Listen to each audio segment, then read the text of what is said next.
ಬಿಚ್ಚಾಲಿಯ ಮಂತ್ರಾಲಯ ರಾಘವೇಂದ್ರ ಸ್ವಾಮಿ ಜಪದಕಟ್ಟೆ ಸರ್ವೆಗೆ ಅಡ್ಡಿ 12 ಜನ ಪೊಲೀಸರ ವಶಕ್ಕೆ. ಗಡಿಭಾಗದ ರಾಯಚೂರು ತಾಲೂಕಿನಲ್ಲಿರುವ ಎಲೆಬಿಚ್ಚಾಲಿ ಶ್ರೀ ರಾಘವೇಂದ್ರ ಸ್ವಾಮಿಯವರು ತಪಸ್ಸು ಮಾಡಿದ ಜಪಕಟ್ಟೆಯ ಜಾಗಕ್ಕೆ ಸಂಬಂಧಿಸಿದಂತೆ ಸೋಮವಾರ ಸಮೀಕ್ಷೆ ನಡೆಸುವಾಗ ಕರ್ತವ್ಯಕ್ಕೆ ಅಡ್ಡಿಪಡಿಸಿದ ಆರೋಪದ ಮೇರೆಗೆ 12 ಜನರನ್ನು ಯರಗೇರಾ ಪೊಲೀಸರು ವಶಕ್ಕೆ ಪಡೆದರು.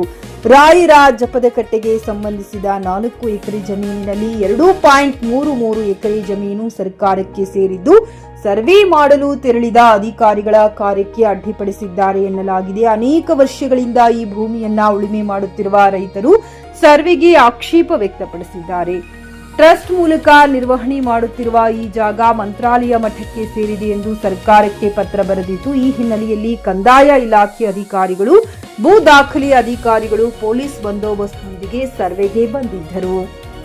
ಇದುವರೆಗೂ ನಾವು ಉಳುಮೆ ಮಾಡುತ್ತಿದ್ದೇವೆ, ಕಂದಾಯ ಇಲಾಖೆಯ ಅಧಿಕಾರಿಗಳು ಯಾವುದೇ ನೋಟಿಸ್ ನೀಡದೆ ಏಕಾಏಕಿ ಸರ್ವೆಗೆ ಬಂದಿದ್ದು ಸರಿಯಲ್ಲ ಎಂದು ಆಕ್ಷೇಪ ವ್ಯಕ್ತಪಡಿಸಿದಾಗ, ಕಂದಾಯ ಇಲಾಖೆಯ ದಾಖಲಾತಿಯಂತೆ ಸರ್ವೆ ನಂಬರ್ನಲ್ಲಿ ಸರ್ಕಾರವೆಂದು ನಮೂದು ಆಗಿರುವುದರಿಂದ ರೈತರಿಗೆ ನೋಟಿಸ್ ನೀಡಲು ಬರುವುದಿಲ್ಲ ಎಂದು ಅಧಿಕಾರಿಗಳು ಹೇಳಿದ್ದರಿಂದ ರೈತರು ಆಕ್ಷೇಪ ವ್ಯಕ್ತಪಡಿಸಿದರು. ರಾಯರ ಜಪದಕಟ್ಟೆಯನ್ನ ಮಂತ್ರಾಲಯ ಮಠದ ಸುಪರ್ದಿಗೆ ಪಡೆಯುವ ಪ್ರಯತ್ನ ನಡೆಯುತ್ತಿದ್ದು, ಇದರ ವಿರುದ್ಧ ಟ್ರಸ್ಟ್ನ ಪದಾಧಿಕಾರಿಗಳು ಕೋರ್ಟ್ ಮೊರೆ ಹೋಗಿದ್ದರು. ಟ್ರಸ್ಟ್ ಸ್ವಾಧೀನದಲ್ಲಿಯೇ ಜಪಕಟ್ಟೆ ನಿರ್ವಹಣೆ ಮಾಡಲಾಗುತ್ತಿದೆ. ಈಗ ಸರ್ವೆಗೆ ಅಡ್ಡಿಪಡಿಸಿದ ಘಟನೆಯ ನಡುವೆಯೂ ಪೊಲೀಸರ ನೆರವಿನಿಂದ ಸರ್ವೆ ಮುಂದುವರೆದಿದೆ. ಗಾರಲದಿನಿ Veeranagouda, GK news Kannada, Raichur.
Awesome.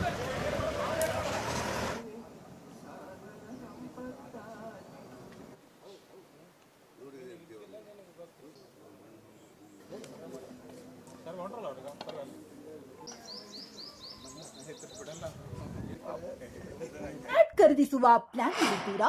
ಹಾಗಾದ್ರೆ ಕೇತಕಿ ಡೆವಲಪರ್ಸ್ ನಲ್ಲಿ ಮೂಲಭೂತ ಸೌಕರ್ಯಗಳುಳ್ಳ CC road, footpath, garden, under drainage, water supply, ಉತ್ತಮ ಪರಿಸರವುಳ್ಳ ಫ್ಲಾಟ್ಸ್ ಲೇಔಟ್ ಲಭ್ಯ. ಬೀದರ್, ಹುಮ್ನಾಬಾದ್ ಸೇರಿದಂತೆ ಹಲವು ಭಾಗಗಳಲ್ಲಿ ಸುಂದರ ಲೇಔಟ್ಗಳಿದ್ದು ಅತ್ಯುತ್ತಮ ಬೆಲೆ, ಇಎಂಐ ಸ್ಕೀಮ್ಸ್ ಅನ್ನು ಲಭ್ಯ. ಹಾಗಿದ್ರೆ ತಡೆಯಾಕೆ? ಹಿಂದೆ ಸಂಪರ್ಕಿಸಿ 7676474747 MD ಸಂಗಮೇಶ್ ಚಿದ್ರಿ, ಹುಮ್ನಾಬಾದ್. ಗ್ರಾಹಕರ ಸ್ಯಾಟಿಸ್ಫ್ಯಾಕ್ಷನ್ ನಲ್ಲಿ ನಂಬರ್ 1 ತೃಪ್ತಿಕರ ದೈಹಿಕವಾದ ಹುಮ್ನಾಬಾದ್ನ ಎಸ್ವಿ ಟಿವಿಎಸ್ ಶೋರೂಮ್ ನಿಮಗಾಗಿ ತರುತ್ತಿದೆ ಹೊಸ ಮಾಡೆಲ್ಗಳ ಹೊಸ ಬೈಕ್ಗಳು. ಇಲ್ಲಿ ಟಿವಿಎಸ್ ನ ಸ್ಪೇರ್ ಪಾರ್ಟ್ಸ್ ಹಾಗೂ ಸರ್ವಿಸ್ ಕೂಡ ಲಭ್ಯ. ಹಾಗಿದ್ರೆ ತಡೆಯಾಕೆ? ಹಿಂದೆ ಭೇಟಿ ನೀಡಿ. ನಾಗಲಕ್ಷ್ಮಿ ಧಾಬಾ ಹತ್ತಿರ, ಗುಲ್ಬರ್ಗಾ ರೋಡ್, ಹುಮ್ನಾಬಾದ್. ಹೆಚ್ಚಿನ ಮಾಹಿತಿಗಾಗಿ ಸಂಪರ್ಕಿಸಿ 8494951009.